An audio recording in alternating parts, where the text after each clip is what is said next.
Hi, this is Jim Cramer with Jeff Marks for the morning meeting, exclusive to the CNBC Investment Club. We got a soggy day today. Market opened down and then just is heading lower. Interest rates going the wrong way.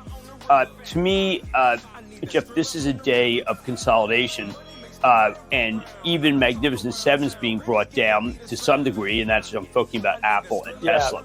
They're having a nice start to the year, excluding Apple, Tesla. But another area that's been a focus of yours recently coming out of the JP Morgan Healthcare Conference is healthcare. I think that one of the things that's happened that people have to understand is we're making some breakthroughs with genetics.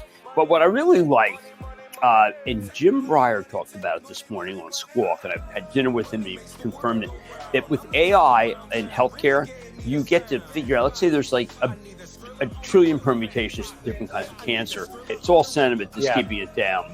By the way, talk about sentiment keeping it down. Morgan Stanley today. Much better than the last quarter, I must say, especially because the wealth management revenues was a beat. Earnings was a beat for the quarter, although it's hard to exactly compare some of these versus estimates because of the FDIC special assessment. Yeah, go down a little more.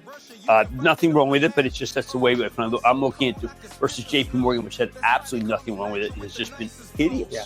But the reason why to stick with it, you have the IPO calendar. That's going to start to improve. M&A is exploiting another big deal announced today.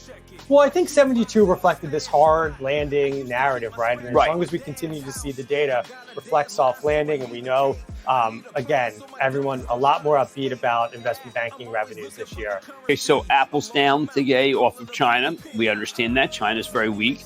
DuPont, there was a Bank of America buy to sell. Very devastating. And then, another stock that's kind of been down on its luck recently is Starbucks. And Morgan Stanley says that's the opportunity. They upgraded to overweight, call some of the near-term Gave sales. you all the bad stuff so you understand why it went like this. And that's why the stock's down. And you have to hope that they don't. If they take it to 89, that would be where I would buy it again. We don't want to buy it here. Yeah. Anyway, this is Jim Cramer with Jeff Marks for the morning meeting. We'll talk to you at the home stretch. Money makes the world go round. I'm the talk around town. Remy gave me the sign. I need that Skrilla on the Rilla. I need that Skrilla on the Rilla.